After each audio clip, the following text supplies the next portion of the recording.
지난주에 우리는 하나님의 성전을 더럽히는 자에 대해 무서운 경고의 말씀을 들었습니다. 바울은 고린도 교회를 분열시킨 성도들을 향해서 이런 교회를 부패시키고 파괴시키는 것으로서 하나님의 진노를 받을 것이라고 선언하였습니다. 여기에 그치지 않고 바울은 마땅히 하나님의 백성들은 거룩한 삶을 살아야 한다라고 교훈하였습니다. 오늘 본문은 성도의 거룩한 삶을 위한 여러 가지 교훈들이 이어지고 있습니다. 하나씩 살피면서 하나님이 교회와 성도들에게 바라시는 삶의 표준이 무엇인가를 새겨들어야 하겠습니다. 본문을 보세요. 18절 먼저 자기를 속이지 말라라고 가르치고 계십니다. 속임, 좋은 일 아니죠. 속임은 거짓된 행위죠. 다른 사람을 불행으로 이끄는 악행입니다. 근데 속이면 두 가지 종류가 있다고 그래요. 하나는 다른 사람에게 속아 넘어가는 것. 이걸 이제 속된 말로 귀가 얇다 그런 말이죠. 판단의 근거를 성경에 두지 않고 살아가는 사람들은 이 세파에 흔들리게 돼 있어요. 친구 따라 강남 가는 거 법이에요. 세상 사람들은. 세상 사람들의 친구는 자기하고 나이가 비슷한 사람은 또래라고 얘기하지만 여러분 분명히 기억하십시오. 하나님의 자녀에게 친구는 딱 세 종류밖에 없습니다. 첫째, 주 예수 그리스도가 우리의 제일 친한 친구, 우선되는 친구입니다. 두 번째, 자기가 다니는 교회의 담임 목회자, 교역자들이 가장 두 번째 친구여야 됩니다. 그게 교회의 지도자이기 때문에 그렇습니다. 너무 또 존중하게 되면 바울파, 아볼로파, 게바파, 그리스파가 나눠지니까 적당하게 좋아하십시오. 근데 나 좀 궁금해요. 나 여러분들이 속내가. 여러분들 원래 무표정하고 무관심하고 이 표현력이 없는 거예요? 사랑은 표현하는 거예요. 다른 목사 일주일에 한번 보면 아유 반갑습니다. 환하게 좀 웃고 그래야 되지 않아요? 하영이는 내 품에 와서 다 허깅하고 그러잖아요. 그게 사랑의 표시잖아요. 물론 뭐 하영이가 좋아서 하는 건 아니겠지만 언젠가는 좋아서 할 줄 난 믿습니다만 좀 반가운 표정, 사랑하는 사람이라면 친한 친구라면 반가운 표정을 좀 지어야 되잖아요. 요새 우리 선유가 회심을 했어요. 내 품에 안겨요. 드디어 이제 사람이 되어가는 거죠.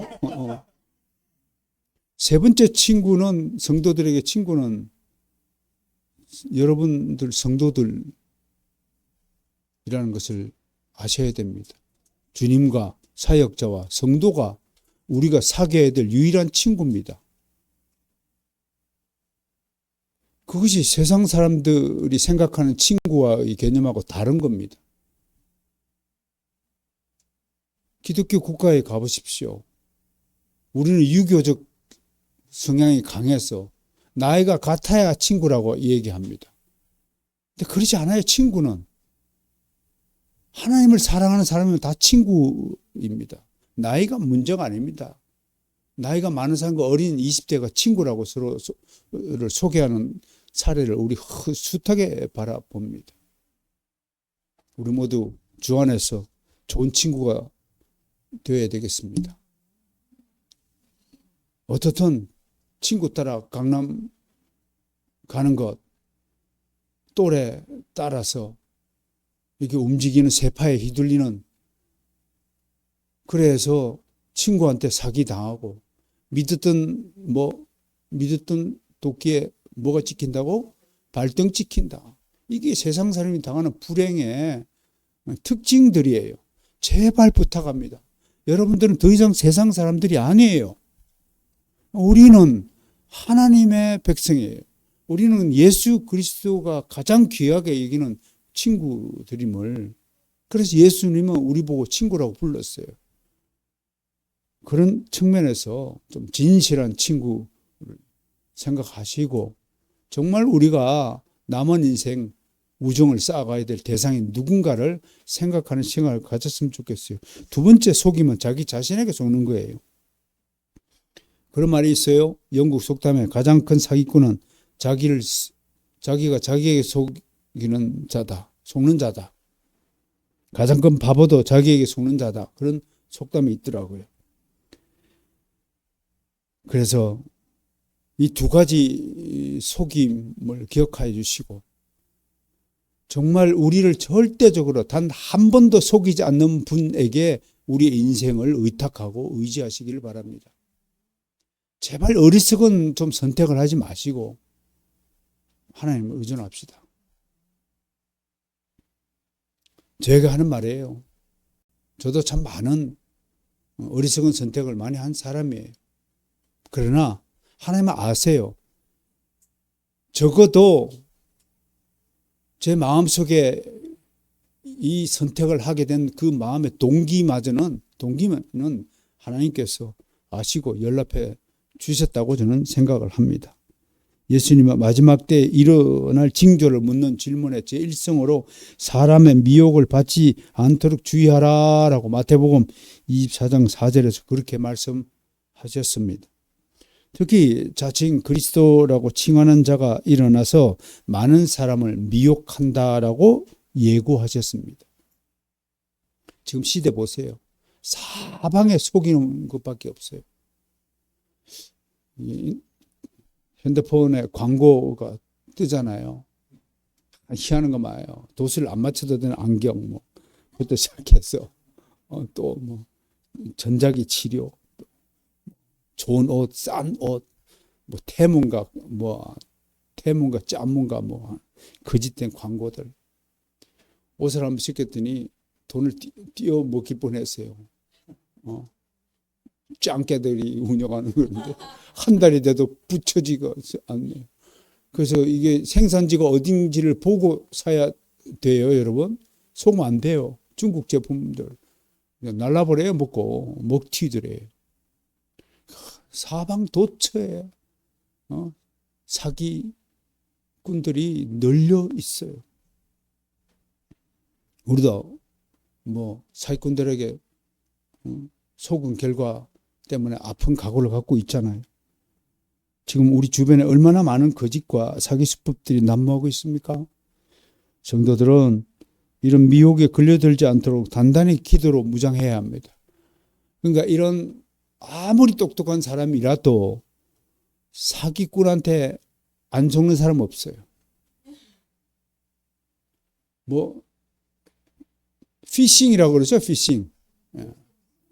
보이스피싱뿐만 아니라 별로 피싱이 있어가지고 옛말에 그런 말이 있잖아요. 한 사람의 도둑놈을 100명의 경찰이 못 잡는다. 그만큼 사기술이 도처에 널려 있어요. 이것을 이길 수 있는 길이 뭘까요?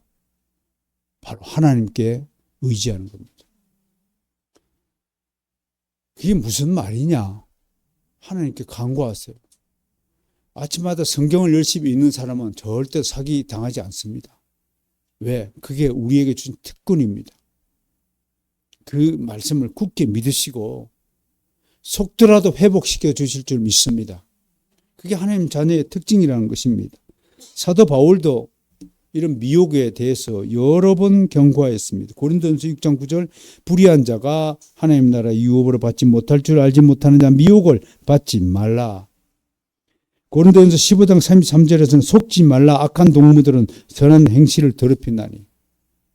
그러니까 속이는 친구를, 동물을 아는 지인을 옆에 두지 말라고 성경은 경고합니다.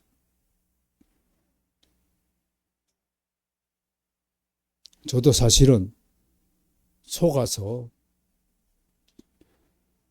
그때 한 25년 전으로 되돌아가면 그때 정말 가난한 때였습니다.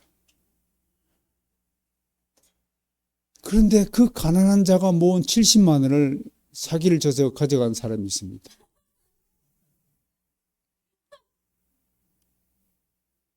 $700만 원, 7천만 원도 아니고 겨우 70만 원에 불과한 돈이었지만 그 돈은 저에게 남은 생명줄과 같은 돈이었습니다.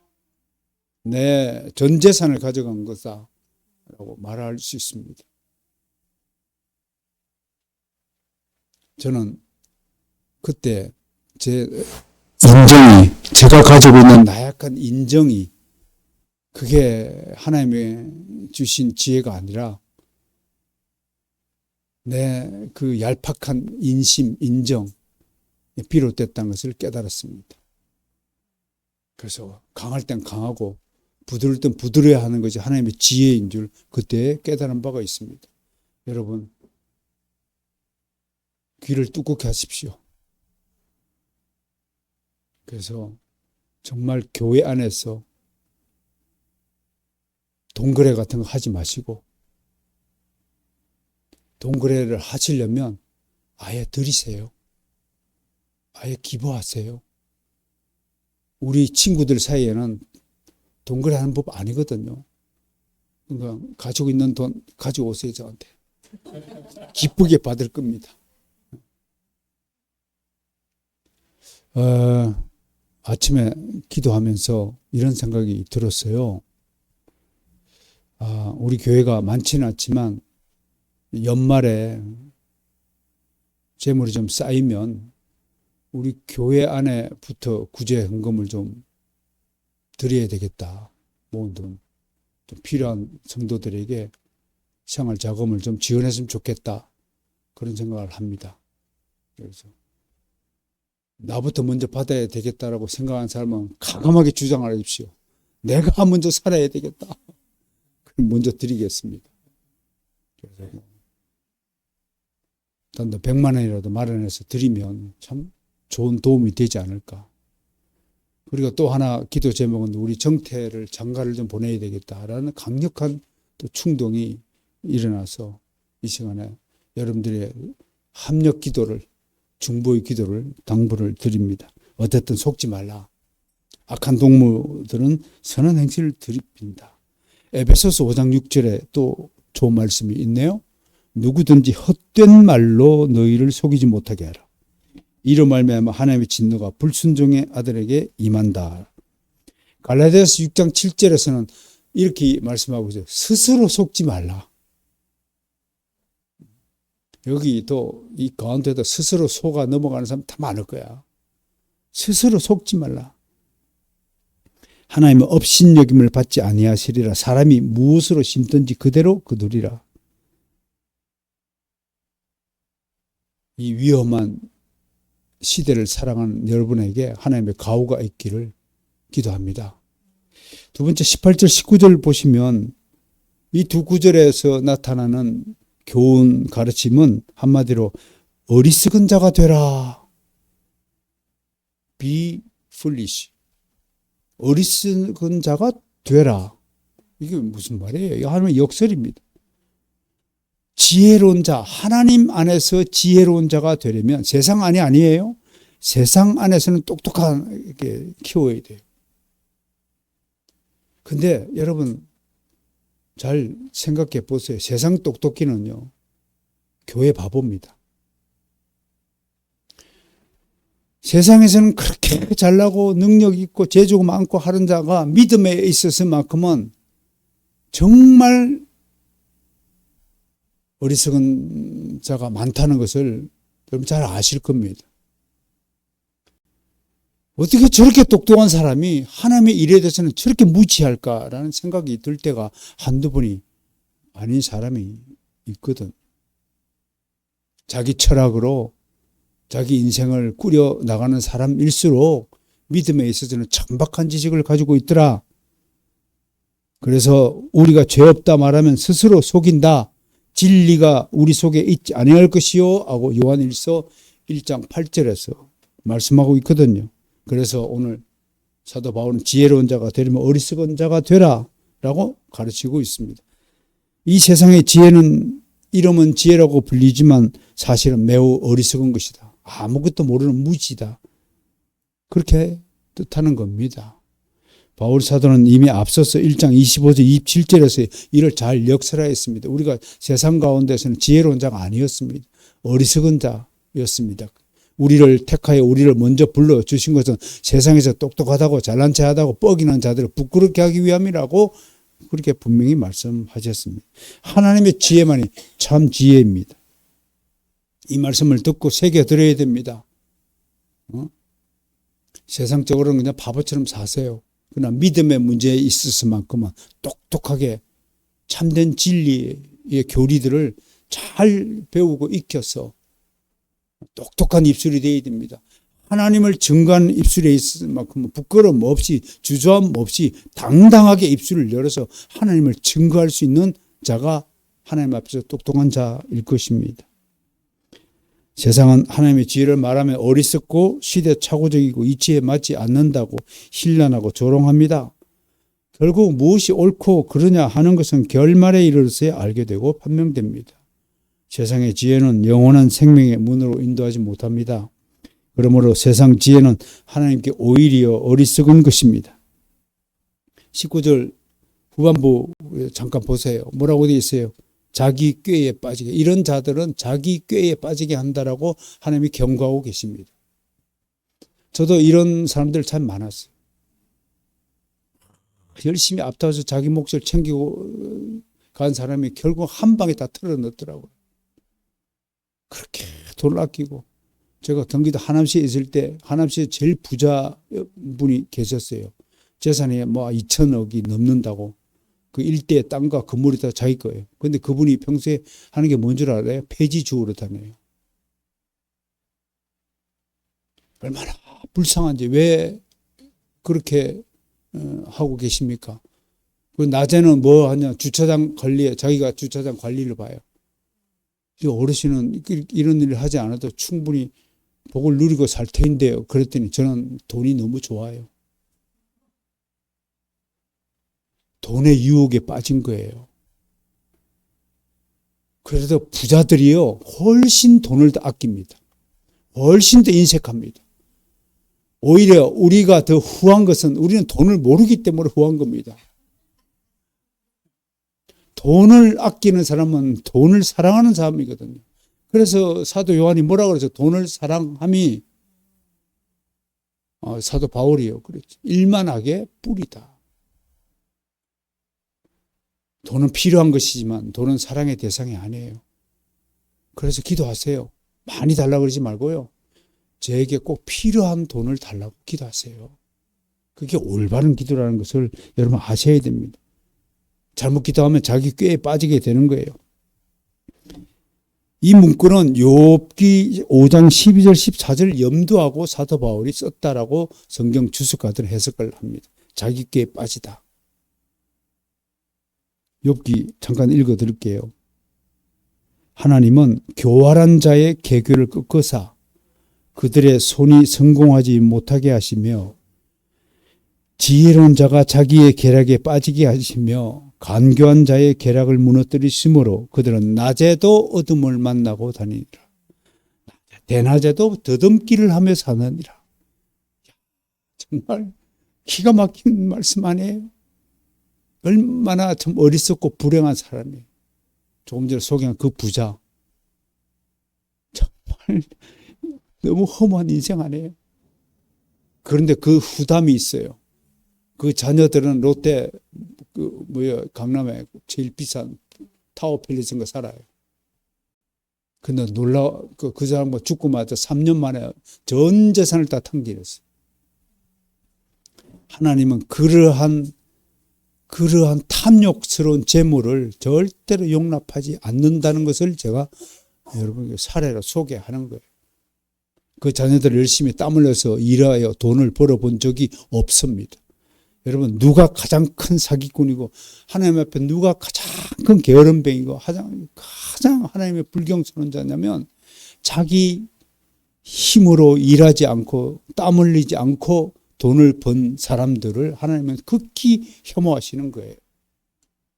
그러니까 여러분들이 얼마나 복받은 사람인지 아셔야 돼요.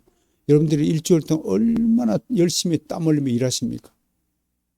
여기 우리 권사님부터 시작해서 우리 복목사님, 전능회 집사님, 우리 임수영 씨, 또 이경희 사모님, 우리 집사람도 이제 어린이집 또 연장반 교사로 오후에 가서 일합니다. 우리 정태, 우리 시연이, 우리 선희 씨, 우리 딸, 또 두 번째 딸, 우리 하영이.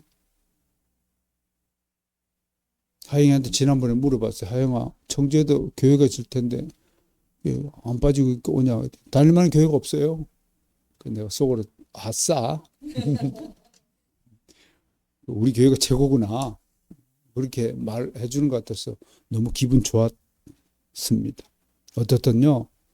너무 똑똑한 척 마세요. 그러면 자기 교회에 빠지는 거예요. 이런 일을 향한 성경에서 대표적인 자들이 누구냐면 유대인들이에요. 자기 계략이 옳다라고 생각해서 예수 그리스도를 십자가에 못 박은 자들이에요. 그래서 이분들은 복음의 축복을 상실한 거예요. 여러분, 복음의 축복을 누리고 있는 여러분들을 축복합니다. 그거 아셔야 돼요. 따뜻한 햇빛만 받는 것이 아니에요. 여러분, 복음의 빛을 동시에 받고 있어요. 세상 사람들은 햇빛 보려고 산으로 지금 등산하러 가지만 여러분들은 지금 말씀의 빛을 쪼이기 위해서 이 시간에 이 자리에 모인 줄로 믿으시기를 바랍니다. 또 에스더서에 등장하는 하만 어떻습니까? 자기께 빠진 대표적인 인물이잖아요. 유대인들이 죽이겠다고 큰 걸 나무를 만들었어요. 에스더서 7장 9절 10절 이렇게 되어 있어요. 유명한 사건이지만 한 번 더 읽어 드릴게요. 왕을 모신 내시 중에 하르보나가 왕께 아뢰되 왕을 위하여 충성된 말로 고발한 모르드게를 나무에 달고자 하여 하만이 높이가 50규빗 되는 나무를 준비했는데 50규빗이면 얼마예요? 5 곱하기 45 한 2m 40 30 십자가부터 달리면 그 정도 높이 단다고 그러잖아요. 그러니까 50규빗이에요. 예수님이 달린 십자가도 높이가 50규빗. 나무를 준비하였는데 이제 그 나무가 하만의 집에 섰나이다. 왕이 이르되 하만을 그 나무에 달라 하며 모르드게를 매달려고 한 나무에 하만이 달렸더라. 왕의 노가 그치더라. 그런 기사예요. 모르드게를 죽이려고 하만이 나무 십자가를 만드는데 오히려 지가 달려 죽어 자기 꾀에 속아 넘어갔다. 중국 고사에 새옹지마라 말이 있어요. 새자는 울타리새, 변방새예요. 변방에 사는 옹, 노인, 지마의 말이다. 변방에 사는 노인의 말이다. 그런 뜻이에요. 새옹지마. 무슨 말이에요? 말을 잃어버렸어요. 그때 동네 사람들이 아이고 안 됐어요. 노인 양반 같더니 노인이 혹시 그게 복이 될 줄 누가 아냐? 그거는 한 며칠 있다가 말이 야생말을 쫙 몇 마리 끌고 와갖고 근데 사람들이 아이고 부자가 되었습니다 축복하니까 이게 화가 될지 누가 아냐. 며칠 있다가 아들이 야생말을 타다가 말에 떨어져서 다리가 부러졌어요. 동네 사람들이 아이고 어쩝니까 안타까워라 했더니 이게 복이 될지 누가 아냐. 근데 좀 이따 전쟁이 났다는 거예요.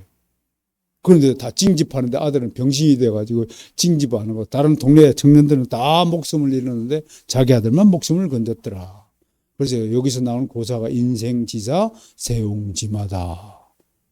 여러분 서로 돌아보면서 인사하세요. 인생지사 세옹지마다. 아무도 모르는 거예요. 아니 이 안에서 갑자기 부자가 돼가지고 우리한테 줄 서세요. 그래가지고 1억씩 나눠줄 줄 누가 알아요? 나 그런 꿈을 꿨어요. 복권에 당첨됐더라고요. 그래가지고 내 앞에 성도들 줄 세하고 1억씩 다 나눠줬어요. 내가 그 소원이에요. 우리 성도들 잘 먹고 잘 사는 거. 여러분 나한테 큰 소원을 뭐이겠어요? 무슨 마스터스 텐미션도 생각해야 되겠지만 난 여러분들이 솔직히 저기 지축에 가면 상가주택 같은 게 있으면 저거 한 채 사가지고 우리 성도들 같이 살면 좋겠다. 아직도 그런 꿈을 꾸고 있다는 거예요. 이게 헛된 꿈인가 이게? 자기 꾀에 빠지는 건가 이게? 그런 꿈을 꾸어요. 함께 살고 싶다. 전등비서 혼자 밥끓여 먹기 얼마나 힘들까. 복목사님 밥은 제대로 끓여 먹을까. 게을러 가지고 끓여 먹지도 않는다. 나는 그래도 부지런하니까 혼자 살아도요. 난 열심히 잘 끓여 먹었어요. 지금도 저희 집사람이 저를 위해서 김치, 콩나물국을 잘 끓여주는데 그게 원래 원조가 접니다. 그거 다 한솥 끓여가지고 밥만 해가지고 그냥 국 말아 먹으면 그게 제가 혼자 살 때 제 식사 전부였습니다. 요리 잘해요, 제가요, 여러분. 보기보다도 안 해본 거 없는 요리가 없어요. 물론요, 우리 송윤수 목사님이 딱 요리할 때 내가 접었습니다. 저 양반은 프로더라고, 프로. 이 수준이 다르신 분이에요. 어쨌든 인생지사 세웅지마입니다. 그러니까 희망 끈을 놓지 마시고 좀 밝게 삽시다. 어깨 펴고 보통 전방으로요.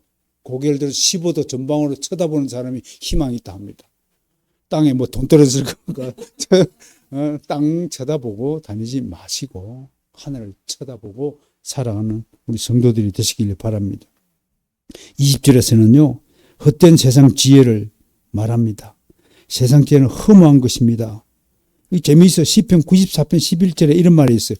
여호와께서는 사람의 생각이 허무함을 아시느니라 하면서 영어가 재미있어요. 뭐라고 되어 허무하다는 것을 뭐라고 되어 있냐면 but a breath. 단지 숨, 한줌 숨밖에 안 된다. 야, 멋진 표현이죠. 한숨밖에 안 돼. 한숨. 이 숨 한 번 내뱉는 것밖에 안 돼. 그만큼요. 사람의 생각은 어리석은 것이다. 그러니 여러분 인생 제대로 살려면요. 제발 내 생각을 기준으로 삼지 마세요. 그 제가 뭐라고 그래요. 여러분보다는 내가 그래도 조금 하나님의 진리에서는 밝은 지혜를 갖고 있으므로 나한테 와서 상의하고 결정하라고 눈이 강조하잖아요. 무슨 일이든 자기 담임 목사하고 상의할 수 있는 지혜를 가지시기를 촉구합니다. 여러분 잘 되라고요. 여러분이 잘못된 선택으로 실패한 인생을 살지 않기를 바라는 마음에서 결정하고 통보하지 말라라고 내가 늘 강조하잖아요. 안시연 똑바로 잘 들어.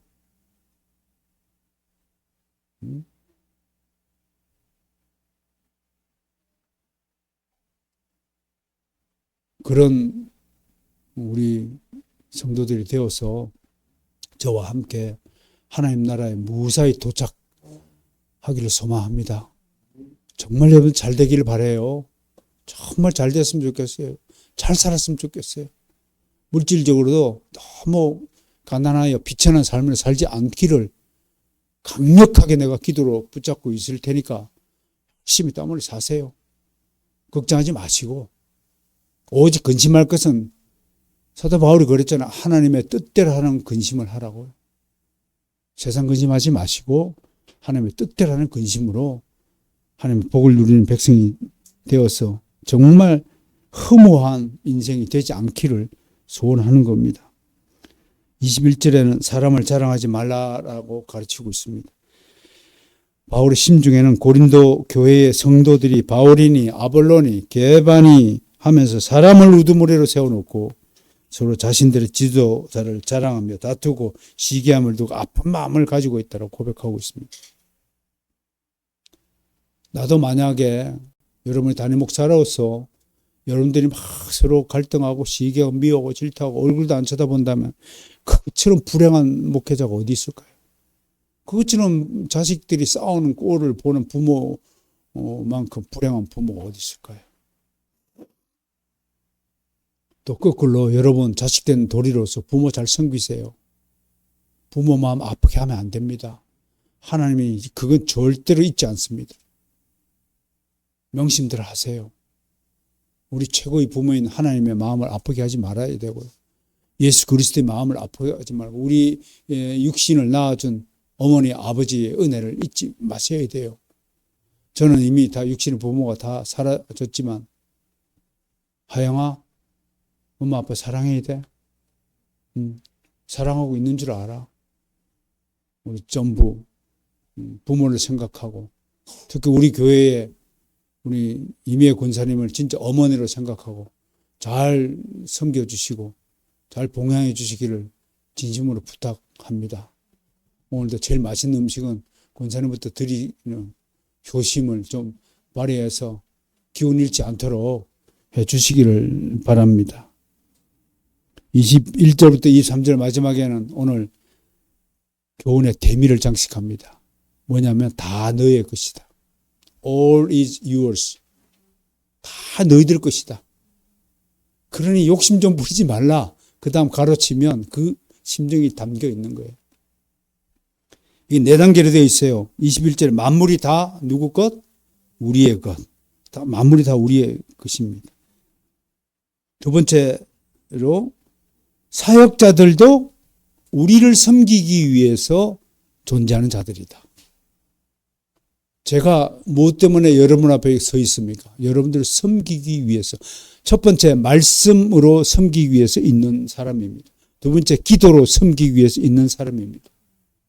몸으로 섬기지는 못할지라도 말씀과 기도로 여러분들을 섬기기에 최선을 다하기 위해 하나님이 기름 부어 세워진 여러분의 종이라는 것을 다시 한번 선포합니다.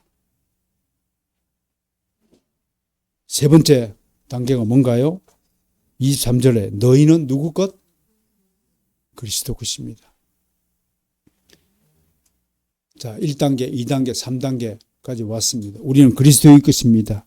이 선언은 종국적으로 가장 지상 최대의 선물이자 최고의 찬사이기도 합니다. 하나님은 우주 만물을 그리스도 안에서 지으시고 그 통치권을 그리스도에게 위임하셨습니다. 그러므로 하나님의 나라는 그리스도의 나라입니다. 이 나라에는 그리스도의 소유가 되는 자들이 백성이 되어서 왕국을 이루어 영원히 동고동락하게 됩니다. 내가 우스갯소리로 그러잖아요. 우리 천국에 가면 바로선 개혁교회 마을이 있다 없다? 있다. 내가 요즘에 금요일마다 기독교 강요를 강의하거든요. 어떻게 하면 기독교 강요를 좀 쏙쏙 머릿속에 집어넣을 수 있을까 고민하다가 내가 여행 가이드가 돼야 되겠다 생각하면서 여러분 기독교 강요는 4개의 국가를 여행하는 겁니다. 첫 번째 국가가 아버지의 나라입니다. 두 번째 책이 아들의 나라입니다. 세 번째 책이 주제가 성령의 나라입니다. 네 번째 책이 교회의 나라입니다. 이 4개국에 총 합쳐서 80개 마을이 존재합니다. 첫 번째 아버지의 나라는 18개의 마을, 두 번째 아들의 나라는 17개 마을, 세 번째 성령의 나라는 25개의 마을, 네 번째 교회의 나라는 20개의 마을이 배치가 되어 있습니다. 지금 우리는 세 번째 나라, 성령의 나라, 이제 세 번째 마을까지 여행을 했습니다. 그렇게 구도를 설정해 놓고 이거를 경건의 강을 따라 성령호를 타고 성령이라는 배를 타고 경건의 강을 따라 4개국 80개 마을을 여행하자. 이게 제 강의의 캐치프레이즈를 했습니다. 그랬더니 듣는 사람이 이제 기독교 강요가 보이기 시작하는 거예요. 그러면서 그곳에서 나타나는 만물이 다 우리의 것이다 라는 것을 칼빈이 강조하는 것을 보면서 만유는 성도의 것이다. 그걸 읽으면서 다시 한번 그 구절을 새롭게 인식하게 되었습니다. 그래서 사람은요, 가르치면서 배우는 거예요. 제가 정리해 놓고도 그냥 스쳐 지나갔던 것들이 다시 한번 각인되어서 저에게로 다시 돌아와서 새로운 지식, 믿음의 살찌움이 되었다는 사실을 고백하는 것입니다. 예수 그리스도는 만유의 창조주이시요 주권자이십니다. 그리스도는 교회의 머리입니다. 그러므로 교회는 그리스도의 것이므로 그리스도는 만유와 교회의 주인 되신다라고 결론을 내는 겁니다. 마지막으로 23절 하에 그리스도는 누구의 것이라고요? 하나님의 것. 자, 1단계 만물은 누구의 것? 우리의 것. 사역자는 누구의 것? 우리의 것. 우리는 누구의 것? 그리스도의 것. 그리스도의 것. 그리스도는 누구의 것? 하나님. 성부와 성자와 그다음 성령으로 말미암아 사역하는 사역자들과 우리 이 4단계가 있어서 교회에서 직분을 칼빈이 뭐라고 했냐면 목사, 집사, 장로, 박사 이 네 가지 그룹으로 그룹화 시켰다는 것을 우리가 알게 되는 겁니다. 이런 것들을 우리가 신학적으로 무슨 구조라고 말하냐면 사중 구조라고 하는 거예요.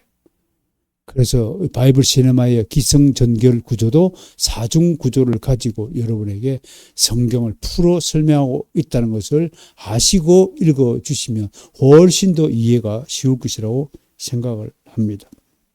오늘 바울 사도는 구원의 체계와 하나님의 왕국의 질서를 이 사중 구조를 통해서 조리 있게 설명하였습니다. 잘 들으셨죠? 어려운 거 아니죠? 예, 이게 사중 구조로 되어 있다는 것. 그리고 교회는 그리스도 안에서 하나로 통일되어야 한다고 강조합니다. 교회 안의 분쟁은 하나님 나라를 파괴하는 것으로 있을 수 없는 행위라고 질타합니다. 이런 측면에서 한국 교회의 분쟁, 분열을 우리가 놓고 안타까운 마음으로 기도할 줄 아는 성도가 되어야 됩니다. 어쩌다가 교회 안에 좌파적 사상이 침투하여서 이렇게 레디칼리즘으로 붉게 물들어지고 있는지, 왜 그들은 성경에 계시된 하나님의 가르침을 절대적인 기준과 법칙으로 인정하지 않고 자기들이 머리를 맞대서 만들어 놓은 합의된 결론을 앞세우고 그것이 옳다라고 주장하고 있는 것인지, 우리가 정말 하나님 앞에 이 문제를 놓고 진실되게 기도할 수 있는 사람들이 되어야 됩니다. 그래야 한국 교회를 사랑하는 사람이 될 것입니다. 이게 지금 어느 정도 심각하냐면 지금은 거의 말이 안 통하는 지경에까지 이르렀습니다. 이게 세뇌라는 거죠. 골수에 박히는 겁니다. 그냥 뼈에만 사무친다, 그 정도가 아니에요. 골수, 수가 뭐예요? 목숨수. 골수에 박히는 거예요. 그래서 이 한 번 세뇌를 당하면 절대로 인간적인 능력으로 고칠 수가 없어요. 사람도요, 자기가 한번 뜻을 정하면 바꾸기 힘들죠? 돌아오기 힘들어요. 그만큼 인간은 자유의지적 존재라는 것을 증명하는 겁니다. 반드시 내가 정한 결정과 내가 품은 그 의지, 뜻이 성경적이냐, 성경적이지 않느냐, 교회 법에는 어떻게 되어 있느냐를 따져 묻지 않고 세운 모든 계획은 하나님이 폐하십니다. 그 점을 잘 명심하시고 하나님의 복을 받기를 원합니다. 지상에서 하나님이 지으신 피조물 중에 인간만큼 잘 싸우고 삐지고 분쟁하여 등을 돌리고 미워하고 증오, 저주하는 동물은 없다. 정호성 시인이 그렇죠? 가장 아프게 무는 짐승은 사람이다. 다른 짐승은 몸을 물지만 사람은 마음을 물기 때문이다. 여러분, 다른 사람 마음 아프게 하지 않아야 돼요. 그래서 얼굴 표정과 말투부터 고쳐야 돼요. 좀 고쳐봅시다.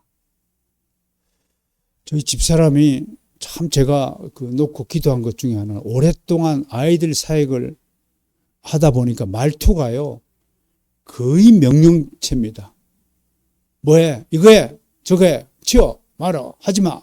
먹어? 말어? 거의 이런 식이에요. 그 명령체로 다 끝나요, 말이. 뭐 했으면 좋겠어? 권유형이 있는데, 이거 해? 안 일어나? 일어나? 먹어? 따뜻한 거 먹어? 전부 명령체예요. 근데 요즘에 와서 이제 그 일을 놓고 이제 많은 자기를 돌아보는 시간들이 있는데, 내가 두 가지 놓기를 기도해요. 하나님, 우리 집 사람이 자기가 사용하는 말투가 어떤 말투인지 깨닫게 하옵소서. 그게 첫 번째 기도 제목이었어요. 그랬더니 정말 내 기도 제목이 요새 먹혀 들었는지, 이제 사실은 부드럽게 말을 하려고 하는데, 그래도 내가 보기엔 희진이한테 일 시키는 거 보면 아직도 좀 있는데, 어떻든 간에요, 말투 하나가요, 말 한마디로 뭘 갚아요? 그 세상 이거 내가 써먹는 거 있잖아요. 말 한마디로 영혼을 구한다. 그게 우리 그리스도인의 말투가 되어야 돼요. 그러니까 좀 would you please 영어에 그런 표현이 있거든요. 그건 이렇게 해 주시겠어요?